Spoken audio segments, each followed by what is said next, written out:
नमस्कार दोस्तों। आज 5 दिसंबर 2023 है। होपफुली आपके ट्रेडिंग्स काफ़ी अच्छी हो रही होगी क्योंकि बाज़ार में एक मोमेंटम काफ़ी अच्छा है। तो इस तरीके के बाज़ार में काफ़ी आसानी से पैसा बनाया जा सकता है, बट समस्या इस बाज़ार में ये होती है कि और कितना ऊपर जाएगा और कितना ऊपर जाएगा, इस चक्कर में हम कोई भी ट्रेड लेते नहीं हैं कि अब और ऊपर नहीं जाएगा, अब और ऊपर नहीं जाएगा, अब इससे ऊपर नहीं जाएगा। तो इस तरीके की समस्या आपको हमेशा इस बाज़ार में रहेगी। तो इस तरीके का बाज़ार जो होता है हमेशा वो आसानी से पैसा देता है। तो इस तरीके के बाज़ार में आपको कुछ करना नहीं होता, लेके बस पोज़ीशन को बैठना होता है। अब देखिए रिसेंटली क्या हुआ, जो हम मैंने लास्ट वीडियो बनाई थी उसमें हमारा बिल्कुल क्लियर व्यू था, शायद वेडनेसडे को बनाई थी लास्ट वीडियो। तो उसमें हम बिल्कुल व्यू हमारा क्लियर था कि हमें बाय ऑन डिप ही बाय ही करके चलना है बाजार में। बट इवेंट की वजह से आप बाय नहीं कर सकते, बिकॉज अगर कोई ऐसी चीज आ जाती है बाजार में तो आपको उस चीज को ऑन द पिक्चर लेना पड़ता है बाजार में।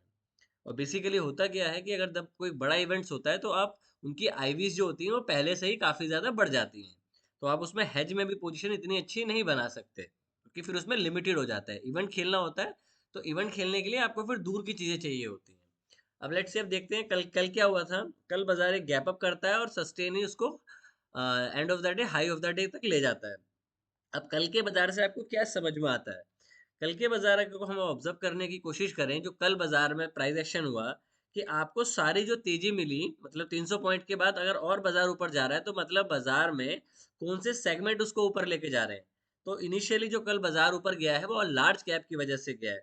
और लार्ज कैप अगर बाजार को ऊपर ले जा रहे हैं, दैट मीन्स एफआई बाजार में पैसा लगा रहे हैं। हम्म, अब कल जो मैंने कम्युनिटी में ट्रेड पोस्ट किया था वो यहाँ पे किया था। अगर आप ये चीज देख रहे हैं, यहाँ पे कल के ट्रेड की बात कर रहा हूँ। इवन तो मैंने ट्रेड नहीं लिया था कल, यहाँ पे ट्रेड लिया दिया था और वो एंड ऑफ द डे अगर आप देखें तो काफी अच्छा उसमें चला है। बिकॉज बाजार अगर किसी मूविंग एवरेज को रिस्पेक्ट कर रहा है तो आपको भी उस चीज को रिस्पेक्ट करना चाहिए और ये अपने दिमाग से निकाल देना चाहिए कि बाजार और ऊपर नहीं जा सकता या अब यहाँ से और नीचे आएगा। हमें नहीं पता बाजार कितना ऊपर जा सकता है और कितनी दूर तक चल सकता है। अब ये बोलना कि ओवरसोल्ड हो गया है अब यहाँ से और नीचे आएगा, ठीक है यार, ये कंजक्चर होता है कि बाजार अब और नहीं जाएगा। अब पॉइंट ये हुआ, कल आज आप फिर दोबारा गैप अप खुले। तो अब यहाँ पे क्या चीज इंपॉर्टेंट थी कि जिस वजह से हमने आज ट्रेड किया। कल हमने प्राइस को, क्योंकि आप 300 पॉइंट जब बाजार में ऊपर खुलते हो, 300 पॉइंट आप निफ्टी में ऊपर खुल रहे हो और 1000 पॉइंट आप बैंक निफ्टी में ऊपर खुल रहे हो, तो आपका रिस्क रिवॉर्ड रेशो फेवरेबल नहीं बनता। इस जगह के आसपास आपका जीरो था भी बंद हो गया था। वो एक बाद में एक्सक्यूज होते हैं कि ये हो गया था वो हो गया था। इन शॉर्ट आपने ट्रेड नहीं लिया, मैटर इज ओवर। उसके बाद हम बात करते हैं कि यहाँ बाजार जब गैप अप हुआ, गैप अप के बाद पहली बार बनी डोजी बना, ये हाई गया, मैंने यहाँ बाय कर लिया। रीजन इसका था क्योंकि मेरा स्टॉप लॉस जो था वो 1 बार स्टॉप लॉस था। क्यों? जो कल का मोमेंटम था, अगर लार्ज कैप एक दिन में चल रहे हैं तो अगले दिन उसको एफआई बाल को बेच नहीं देंगे। आपको एक उसके नियर बाय स्टोरी कंस्ट्रक्ट करनी होती है कि बाजार में ओवरऑल ट्रेंड क्या है। और ट्रेंड में कोई डाउट ही नहीं है कि यार ट्रेंड क्या है, तो बार बार उस चीज को बोलना कि ट्रेंड क्या है। बाजार ने वर्टिकल रैली दी, हम यहाँ पे अपनी कॉल से, मतलब यहाँ तक हमने अपनी पोजीशन को होल्ड किया। जब ये वाली बार बनी रेड बार और डोजी का बनी, तो इस जगह के आसपास अपनी कॉल से हम एग्जिट हो गए। एक बार हमने यहाँ पोजीशन ली, हमने बाजार को दोबारा रिट्रेस होने का मौका दिया, बाजार ऊपर गया। यहाँ पे जब 20 से ऊपर आ गया दोबारा से, यहाँ पे मैंने दोबारा इस जगह पे कॉल ली और मैं यहाँ पे फिर एग्जिट हो गया। तो अगर मैं आज का ओवरऑल डेज देखूं और मैं निफ्टी की कॉल कैरी करके ले गया हूँ 21,000 की तो अगर आज का दिन देखूं तो ऑलमोस्ट मुझे 80 पॉइंट्स के, 80 या 70 पॉइंट्स मुझे आज के दिन में मिले होंगे। फिलहाल निफ्टी में मेरी पोजीशन स्टिल कैरी है। सेम टाइम पे हमने एसबीआई का भी मैंने एक ट्रेड लिया था, उसमें भी मुझे काफी अच्छे पॉइंट्स मिले। मतलब 14 रुपीज पे लिया था, 22 पे निकाला तो ऑलमोस्ट 7-8 पॉइंट उसमें मिले।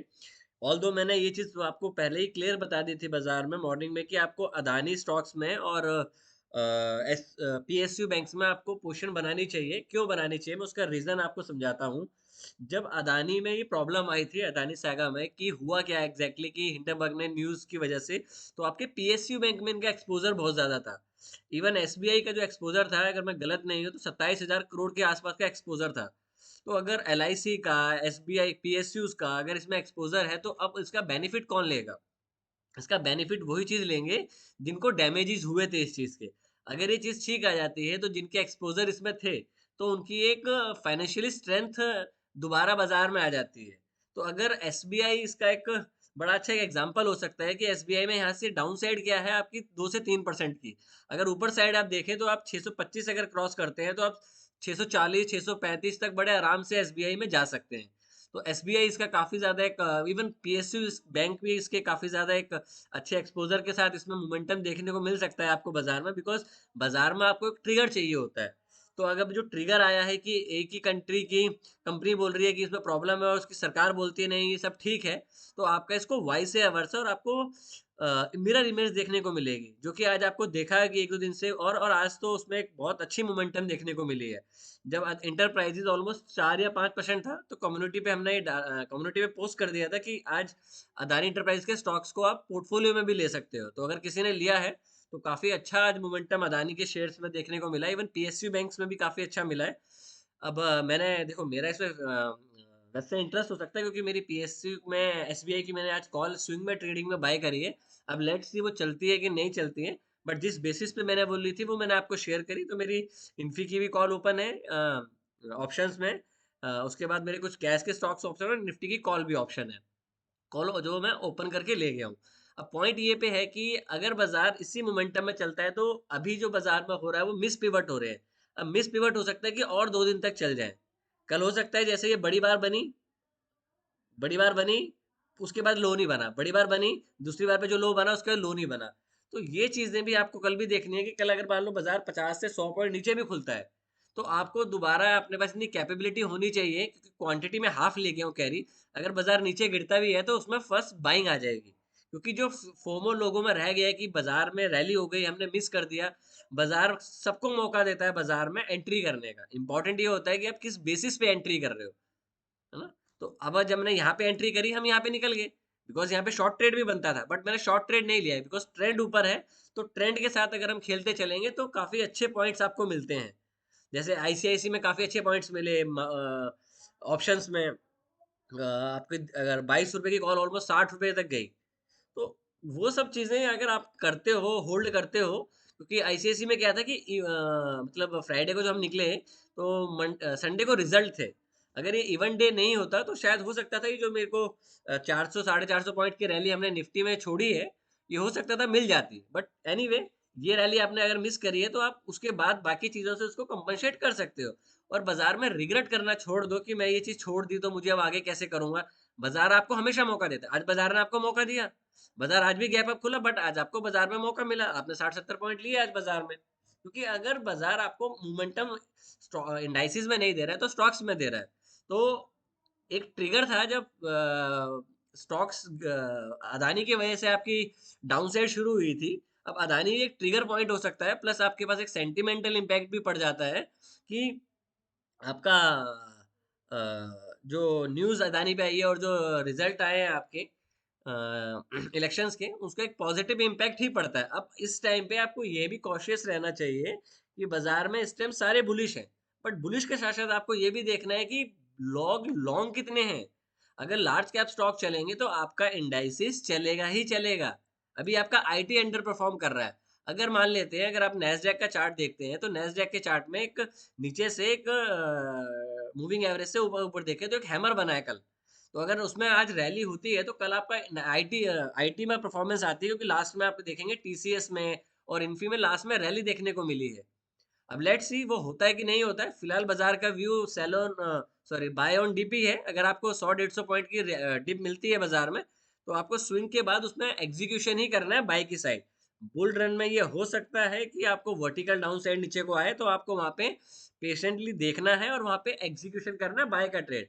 इवेंचुअली आज मैंने एमटार भी बाय किया है, क्योंकि अगर आप एमटार का चार्ट देखते हैं आज, तो एमटार के चार्ट में भी काफी अच्छा एक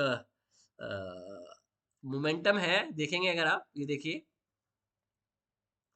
अब ये यहाँ से एमटार काफी ज्यादा चीजों को मतलब काफी चीजें डिस्काउंटेड कर चुका है। अब 200 से हल्का से ऊपर और 20 से ऊपर गए हो, आपने 5-6 दिनों का लो ब्रेक किया है, मतलब लो और जो हाई था वो क्रॉस किया है। तो यहाँ से कम आपको यहाँ से एक कम 150 से 200 पॉइंट की रैली देखने को मिल सकती है, और आपका स्टॉप लॉस क्या है, 1 बार लो।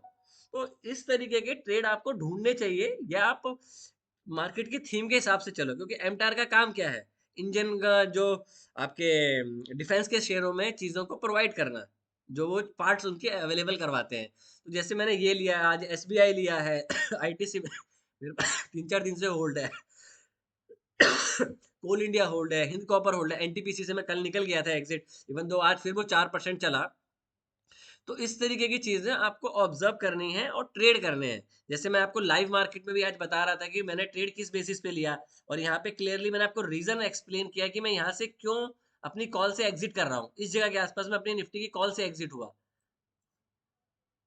यहाँ पे, और यहाँ पे मैंने दोबारा ली, उसके बाद मैंने यहाँ दोबारा बाय किया ये जगह पे। तो ये सब चीजें आपको हमेशा टाइम के साथ आएंगी, और टाइम में आपको देखना है कि कौन से सेक्टर परफॉर्म कर रहे हैं, कौन से सेगमेंट में मोमेंटम के साथ बाइंग आ रही है। तो अभी जो फिलहाल ये लग रहा है कि अगर अदानी सागा ऐसे ही चलेगा तो होपफुली हो सकता है कि जो उनका एक्सपोजर था, जिस वजह से कुछ बैंकिंग स्टॉक लास्ट टाइम पे गिरे थे, क्योंकि अगर आप पीएसयू बैंक का देखते हैं तो पूरे साल में पीएसयू बैंक में इवन एसबीआई ने नेगेटिव रिटर्न दिया है। तो वैसे एक अंडर परफॉर्मर है एसबीआई। तो अगर इसमें मोमेंटम आता है तो काफी तेज मोमेंटम आपको मिल सकता है। इवन आप आईसीआईसी बैंक भी देखेंगे तो आईसीआईसी बैंक काफी अच्छे मोमेंटम पे है, तो उसमें हो सकता है कि अब लार्ज कैप में आपको रैली देखने को मिले, मिड कैप और स्मॉल कैप में थोड़ा सा पॉज देखने को मिले।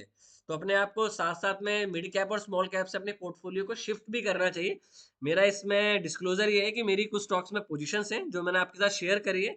अब डिपेंड करता है जिस हिसाब से बाजार क्लोज हुआ है हाई पे, हो सकता है आप इस रेंज पे खुलो दोबारा ऊपर चले जाओ। अगर हाई के ऊपर खुलते हैं तो पहले इनिशियली आप थोड़ा सा नीचे आओगे, देन ऊपर जाओगे एन पैटर्न बना के। मेरी पोजीशन ओपन है तो मैं उसी हिसाब से बायस हूँ। बट अगर मेरा ये आपका जैसे आज आप क्लोज हुए 20,850 के आसपास, अगर वो साइडवेज होके नीचे जाने की कोशिश करता है विद प्राइस एक्शन, आपको इनिशियली अपनी पोजीशन से एग्जिट करना चाहिए एंड वेट करेंगे दोबारा उसमें क्या मोमेंटम आता है। क्योंकि आप काफी अच्छा मोमेंटम दे चुके हो। अब ये बोलना कि और नहीं जा सकता या और अब नीचे आएगा, let it be on the market. हम ना इस पे ना डिसाइडेड करें या डिबेट करें कि बाजार और ऊपर जा सकता है कि नहीं जा सकता। मैं और ये भी चीज कोशिश करूंगा कि रोज मैं कुछ लाइव ट्रेड भी आपके साथ प्लान करने की कोशिश करूंगा कि लाइव ट्रेडिंग भी आपके साथ करूं, जो कि जिस वजह से कि कॉन्फिडेंस बिल्डअप होता है। इसमें ये दिखाना नहीं है कि मैं प्रॉफिट ले रहा हूँ या लॉस ले रहा हूँ। पॉइंट वहां पे ये समझाने का होगा कि आप भी उस चीज को वैसे कोशिश करें अगर आपकी ट्रेडिंग में कुछ इससे हेल्प हो पाए। तो Nifty bank Nifty even even though सारे सेक्टर्स बुलिश हैं। कुछ सेक्टर्स में थोड़ा सा मोमेंटम हो सकता है, क्योंकि आपका अगर चाइना में थोड़ा डाउनग्रेड किया गया है तो मेटल स्टॉक आपके हो सकते हैं थोड़ा सा फिर एक लैगर्ड की तरफ चले जाएं। तो उन शेयरों में मोमेंटम रखें जिनमें सेक्टर्स में मोमेंटम तेजी से है, जिसका पीएसयू बैंक्स हो गए, पीएसयू बैंक की थ्योरी चल रही है, डिफेंस स्टॉक्स चल रहे हैं, तो कंस्ट्रक्शन के स्टॉक चल रहे हैं, तो उन शेयरों में ध्यान बढ़ाया जाए। और प्लस लार्ज कैप का टाइम है अब, तो लार्ज कैप में अब आपको रैली देखने को मिलेगी, बिकॉज उन्होंने अभी तक मोमेंटम करा ही नहीं है। क्योंकि मिड कैप स्मॉल कैप आपके इंडाइसिस को ऊपर नहीं ले जा सकते जो कि आपके लार्ज कैप ले जा सकते हैं। Take care, trade well. कोई भी ट्रेड लेने से पहले अपने फाइनेंशियल एडवाइजर जरूर कंसल्ट करें। Thank you and bye.